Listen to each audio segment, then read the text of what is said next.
I'm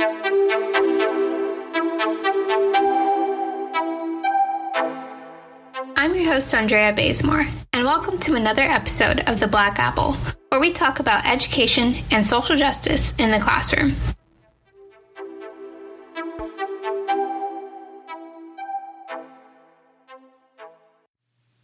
There is a message that is communicated to teachers that self-care is selfish, that we should be doing everything possible, pouring 110% of our energy into kids that aren't even ours.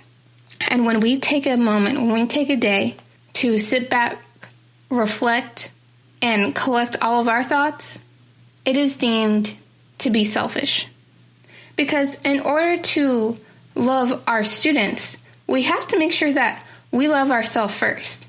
And if we don't care for ourselves, eventually we're going to get to a point that we can't care at all. And I speak from this definitely from experience. You know, my first year of teaching, I didn't know how to care for myself because I was so busy caring for other people. And I had to learn that in order for me to be a great teacher, I had to care for myself. I had to take a step back, and I had to focus on me first. One of the biggest things that you can do for self-care that doesn't cost any money is to simply say no. Administrators are often giving us task after task after task, implementing 2, 3, 4 new initiatives in one single year. And oftentimes we have to set our limits. We're not going to be great at every single new initiative right off the bat. No one can do that. So I learned to set my limits, to say, okay, I'm going to be good at this one thing, or I'm going to focus this new school year on one thing for my students, one thing for myself, and one thing to please my administration. And that's about all I can do in one single year without going completely crazy. Because the pressure, just like the pressure that our kids face every day, the pressure on teachers and education is real. We are held to extremely high standards, and you see the stress that it's causing our students. But that stress is also on our teachers. And in order to be able to set these limits, in order to be able to say no to your administration, you have to do a little bit of legwork first. And you have to get some teaching capital. And what I mean by that is you have to show to your administration that you are worth something to your school. You bring something to the table that no other educator has done in your building. Whether you are heading up a club, whether you have focused your one initiative to be phonics or great test scores or increase literacy or increase math skills, whatever it be, pick one thing to be great at and leverage that so that you get some teaching capital. And when you set your limits and when you say no, your administration isn't going to think that you're not worth anything to your building. Your administration is going to have to say okay because they know that you bring something to the table that no one else does. And so you can take your teaching capital. And when you have some capital, when you have some investment in your building, you can also get away with having some personal days and taking them. Because the one mistake I made in my first year of teaching is not taking my personal days because I truly needed them. And I was burnt out, but my flame was still going somehow. And let me tell you, it didn't work. Another thing that I learned about self-care is you have to have a support system. Teaching is a profession that is social and emotional. And without having a go-to person in your building, there is no way you can complete the task of education. Find someone in your building to be your cheerleader, to coach you to success. And if you can't find a cheerleader in your building, because they need to be in your building by your side, someone that you can go to when you need to be cheered up, and for someone to acknowledge that yes, you do exist and yes, you can do it. If that person isn't in your building, you need to leave. Because there are going to be days when you do not feel like a great teacher.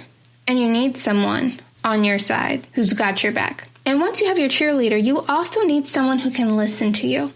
Someone who you can vent to. Someone that you're able to say whatever you need to say to get it off your chest, as ugly as it may be, that will not judge you. Because if you don't get it off your chest, you're going to bring it into your classroom. Now, this person can be in your building, but I would be careful. Because I know in my worst times, I don't necessarily want people to take what I say out of frustration and understand that as my reality. So whether this teacher is another teacher that you know that's not at your building, whether this person is a family member who just understands your struggle, find that person. But also be careful. Make sure this person can also check you back into reality. Because it's okay to vent, but you also have to find that solution. You have to get those deep-seated thoughts out, because only then will you begin to heal. And if you can't find someone in your corner that can be that person, then it might be time to seek professional help. And there's absolutely nothing wrong with it. I know in my first years of teaching, I had to seek professional help because mentally, I was not the same person that I was at the beginning of the year. With so many transitions in life, I needed that professional person to talk to, and they helped me a great deal. So don't be afraid to reach out and seek that help that you need. Don't be afraid to talk to your doctor about how you're feeling and talk about your emotions and talk about what's going on in your life, and seek that mental health professional, because there's nothing worse than feeling as if you're on your own in this journey. Teaching is an emotional profession, and sometimes you need someone to help you understand those feelings.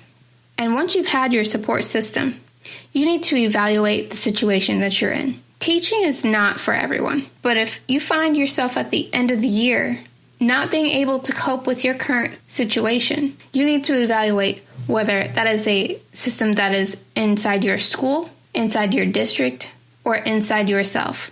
Because if it's a school thing, that tells you that you need to transfer out schools because that school isn't healthy for you. If what is stressing you is a district-wide initiative, you might need to transfer out and go to a completely new school system. And if it's a personal thing, you need to, number one, really evaluate if teaching is what you want to do. And if teaching is what you want to do, you need to evaluate what specifically about teaching is stressing you. And reach out and find different books to read, find different ways that other teachers have coped with the same thing that you're dealing with, but you need to research how you can make yourself a better teacher in order for you to have a better year. I know for me, in teaching, what started to overwhelm me was just the small tasks that would never end, especially in elementary. And so what I started to do was actually ask for help from family members and from non-teachers, just to do those small things that seemed like daunting and overwhelming tasks. So reach out. If you know that there are just some minute things that need to be done, don't force yourself to do it all by yourself. You have a network of peers that you can reach out to. Don't feel as if you can't ask for help.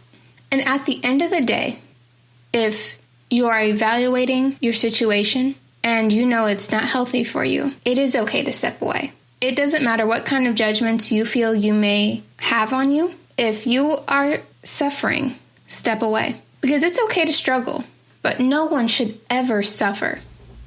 Thanks. And remember, education is power, but knowledge is sweet.